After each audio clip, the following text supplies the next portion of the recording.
Hey, what's going on? It's Sobua here, and today I'm bringing you guys something brand new. My friend Gally West, a fellow chillcrafter from Minecraft, he actually told me about Dyson Sphere Program. It's a new early access game that just came out last month, where basically it's like if Satisfactory and Factorio had a kid with No Man's Sky. It's awesome. It's like Satisfactory in space. Basically, endgame, you harness the power of stars to use as power for your machines. So let's get started. Basically, when you start up, you get to choose your galaxy. There's all kinds of different seeds that you can use. I just want to make sure one has a black hole because, why not? So what number should I choose? Let's see what 0000001 looks like. Interesting. Very tight. Okay, not bad. Okay. This has to be something special. So, I got it. My favorite number is 19. Ah, that's too boring. My favorite number is 19. And I have 53 subscribers right now. On that note, if you're new to the channel, go down and hit that sub button for more content. So I'll throw 1953 and a bunch of other numbers.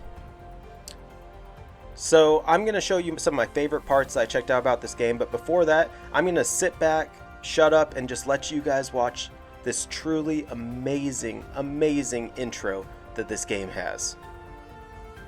Alright, I'll see you in a sec.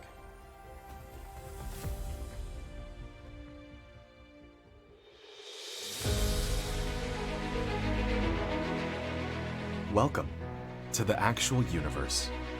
You may find it's different from our homeland.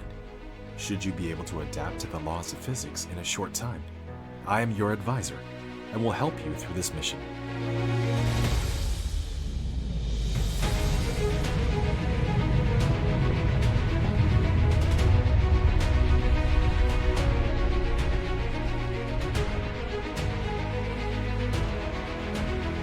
Everything here is yours. As one of Cosmo and the pioneer of the Dyson Sphere Program, you will explore this cluster step by step. By using the resources here to construct the Dyson Sphere to provide energy for the center brain to maintain homeland, starting from scratch. I have chosen a designated planet for you to start the mission, which has necessary resources for initial development. Now please drive the space capsule to the planet.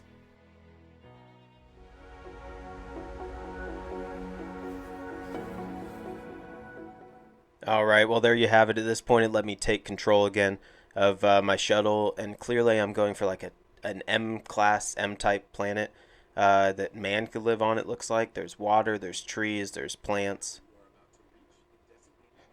Let's go in for a landing.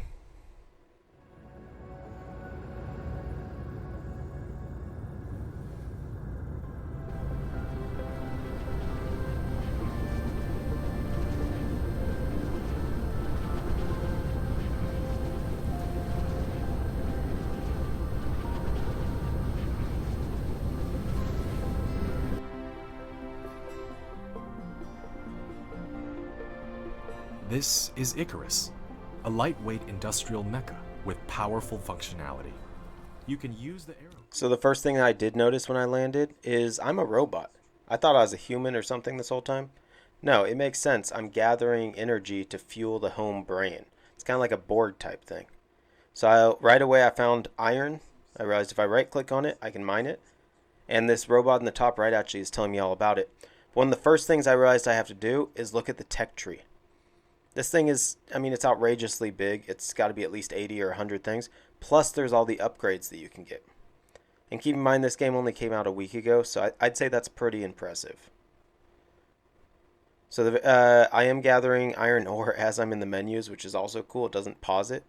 I realized one of the first things I need is kind of electricity so I can power my things. I need some type of auto miner, which it looks like I get right here as well.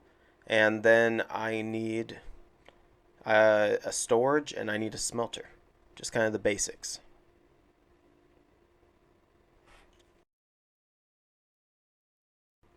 Alright, I've gathered enough resources by hand, and I can actually put down this auto miner. So I'm hoping this thing works really well. I can only rotate it 4 directions. That's it's not the best. Unfortunately, because of that, I can't get all of these nodes, it looks like. I can only get 5 of them. Maybe? No, only 5. No problem, no problem.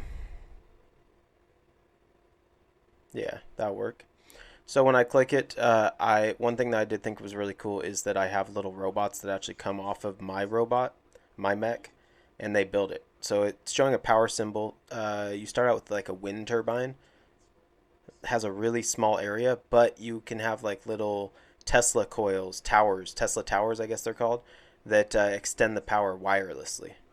So I thought that was really cool, very futuristic, and of course, clean energy. So why not? So I have it mining. I need to research conveyor belts and storage now. And of course, smelters.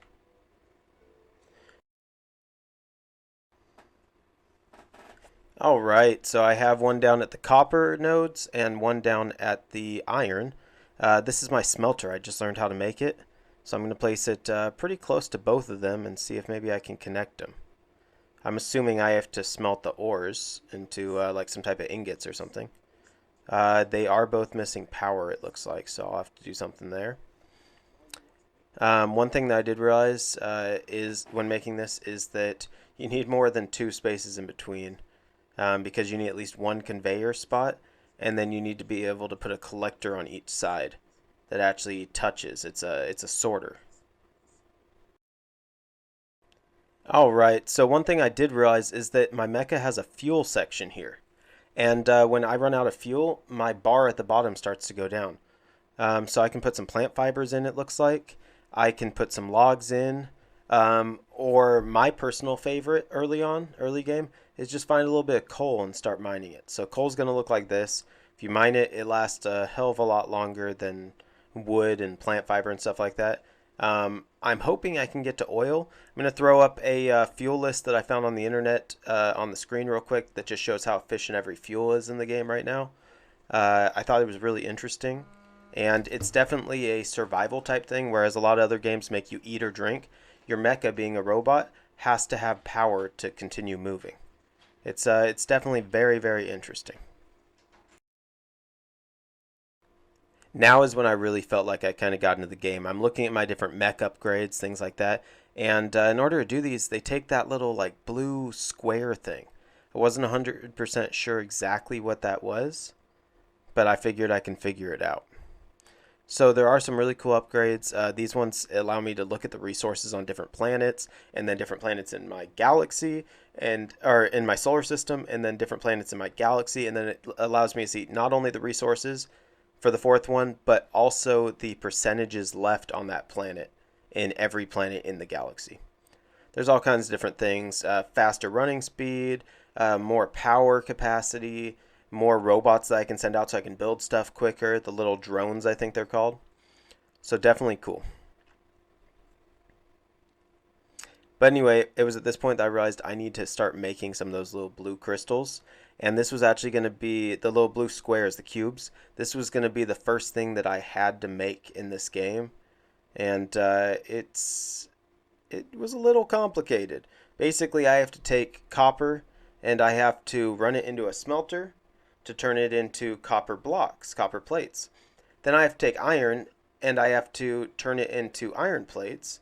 And I have to turn it into magnetic rings. I then take the copper and combine it with the iron plates in order to make the first item that we need for this, the circuit boards. And then I take the iron, or the copper mixed with the iron rings, the magnetic rings, to make magnetic coils. Once you put those two together, it gives you these powerful blue orb things. Before we get into all that, though, this is right when I discovered the star map. So I realized I'm just on a little planet that's actually a moon around this other planet.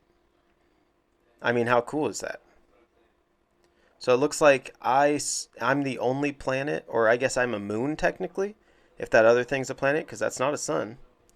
And I orbit that planet. I'm its one moon. That being said, that other planet looks like it orbits a giant sun.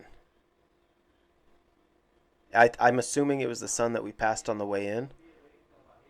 That's incredible. So that means this game is huge. But then I scrolled out more and look at that. I mean, it's the solar system. It's the galaxy that I chose. It's like 66 or something like that. Different star systems. This game's incredible. I understand why it's not multiplayer right now, because it's so much to fit into one game. How can you make it multiplayer? It would stress everything out. So I'm gonna get working on those blue squares, those blue power cube things, and we'll see what we got.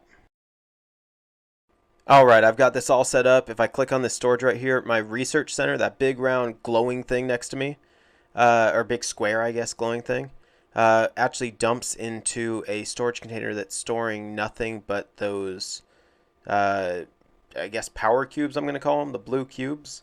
I know they have a name, but I never caught it. Anyway, I can now use these for research, which is great. It was kind of a process. If you look down below, I've got a whole kind of system going. It's cluttered, it's messy. I hate how messy it is. So I'm going to take a break and I'm going to clean up everything here and catch back up with you guys. Alright, I've got it better organized. Look at this. All my power is in one grid on the right. Sorry, it is nighttime, so it's a little harder to see.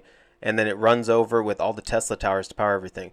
Then I've got all my mines coming in to just a line of smelters, followed by a line of storage where I can store different things, and then the storage runs into my assemblers, and my assemblers run to where I need them. It's so much more organized. I love it. This game, it's incredible. One thing that I really, really like as well is that the day and the night, they just kind of blend. Like when dawn comes, you just see the edge of the planet start to get more and more bright. But I did notice that if you go out to space view, you can actually see where the line of the sun is. So if it's dawn and I got space view, the spot that I'm standing at on the planet, that like I can see myself standing at, is going to be right about half nighttime, half daytime because it's dawn.